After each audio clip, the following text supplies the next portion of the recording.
ಇದು ಒಂದು ತುಂಬಾ ಹಳೆ ಕಾಲದ ಕಥೆ. ಅದೊಂದು ಗಂಗಾ ನದಿ ತೀರದಲ್ಲಿದ್ದಂಥ ಪಟ್ಟಣ.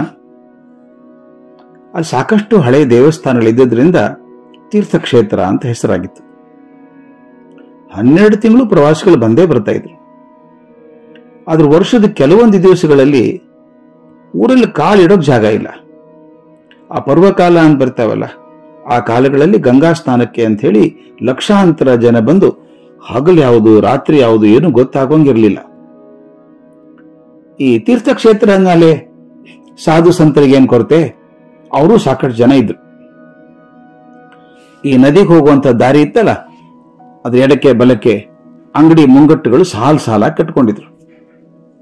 ಅಲ್ಲಿ ಭಿಕ್ಷುಕರು ಸಾಕಷ್ಟು ಜನ ಓಡಾಡ್ತಾ ಇದ್ರು, ನಾಯಿಗಳು ಓಡಾಡ್ತಾ ಇದ್ವು. ಒಂದಿನ ಒಬ್ಬ ಸಾಧು ನದಿ ತೀರದಲ್ಲಿ ಹೋಗ್ತಿರ್ಬೇಕಾದ್ರೆ ಒಂದು ನಾಯಿ ಬಂದು ಅವನ ಪಕ್ಕ ನಿಂತ್ಕೊಂತು.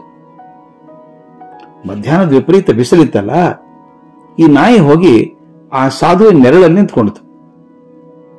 ಇದನ್ನ ತಪ್ಪಿಸೋಕೆ ಸಾಧು ಹೋಗಿ ಮುಂದೆ ನಿಂತ ಮತ್ತೊಂದಿಷ್ಟು. ನಾಯಿ ಮತ್ತೆ ಹೋಗಿ ಅವನ ನೆರಳಲ್ಲಿ ನಿಂತ್ಕೊಂತು. ಸಾಧು ಕೋಪ ಬಂತು.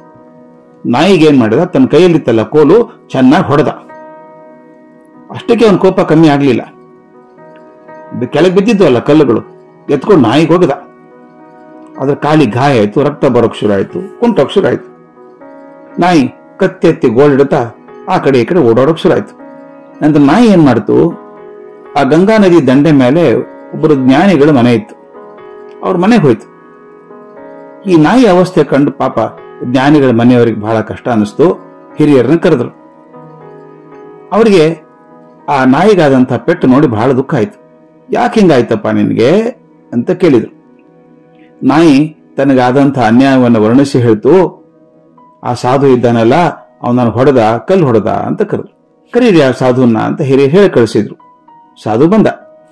ಏನಪ್ಪ, ಆ ಮೂಕ ಪ್ರಾಣಿನ ಹೀಗೆ ಹೊಡೆದಿದ್ಯಲ್ಲ, ಹಿಂಸೆ ಮಾಡೋದಕ್ಕೆ ಮನಸ್ಸಾದ್ರೂ ಹೇಗೆ ಬಂತು ನಿನಗೆ ಅಂತ ಕೇಳಿದ್ರು. ಆ ಸಾಧು ಹೇಳ್ದ, ನಾನು ಸುಮ್ಮನೆ ಹೊಡಿಲಿಲ್ಲ ಸ್ವಾಮಿ, ನಾಯಿನ ಯಾಕೆ ಹೊಡಿಬೇಕು ನಾನು? ಆದ್ರೆ ಅದ್ ನಾನು ಇದ್ದಲ್ಲಿಗೆ ಬಂದು ನನ್ನ ಬಟ್ಟೆಯನ್ನು ಕೊಳೆ ಮಾಡ್ತಾ ಇತ್ತು, ಅದಕ್ಕೆ ಶಿಕ್ಷೆ ಕೊಡ್ಬೇಕಾಯ್ತು ಅಂದ. ನಾಯಿ ಹೇಳ್ತು, ಈತ ಮೋಸ ಮಾಡ್ತಿದ್ದಾನೆ, ಸುಳ್ಳು ಹೇಳ್ತಿದ್ದಾನೆ, ನಾನು ಅವನ ಬಟ್ಟೆ ಮುಟ್ಲೇ ಇಲ್ಲ, ಪಕ್ಕದಲ್ಲಿ ನಿಂತಿದ್ದೆ, ನಾನು ಅನ್ಯಾಯ ಮಾಡಿದ್ದಾನೆ ಅಂತ ಹೇಳಿ. ಹಿರಿಯ, ನಿನ್ ಮೋಸ ಆಯ್ತಾ? ಅವನೇನ್ ಮೋಸ ಮಾಡಿದ ನಿನಗೆ? ಅವನ ಹೇಳಲ್ಲಿ ನಿಂತ್ಕೊಂಡಿದ್ದೆ ಅಂತಲ್ಲ, ಹೌದಾ ಅಂತ ಹೇಳ್ತು. ಆ ನಾಯಿ ಉತ್ತರ ಮಾತ್ರ ತುಂಬಾ ಚೆನ್ನಾಗಿತ್ತು. ಅದು ಹೇಳ್ತು, ಹಿರಿಯರೇ, ನಾನು ನದಿ ತೀರದಲ್ಲಿ ಏನಾದ್ರೂ ಆಹಾರ ಸಿಕ್ಕಿತೆ ಅಂತ ನೋಡ್ತಾ ಅಡ್ಡಾಡ್ತಾ ಇದ್ದೆ. ಬಿಸಿಲು ಜಾಸ್ತಿ ಇತ್ತು. ನೆರಳಿಗೆ ಅಂತ ಹೇಳಿ ಯಾವ ಮರ ಆಗ್ಲಿ ಕಟ್ಟಡ ಆಗ್ಲಿ ಇರಲಿಲ್ಲ.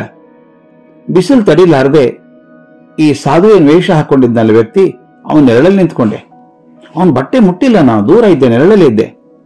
ಅಲ್ಲಿ ಬೇಕಾದಷ್ಟು ಜನರು ಇದ್ರು ಕೂಡ ನಾನು ಈ ವ್ಯಕ್ತಿ ನೆರಳನ್ನೇ ಆಯಿಸ್ಕೊಂಡೆ.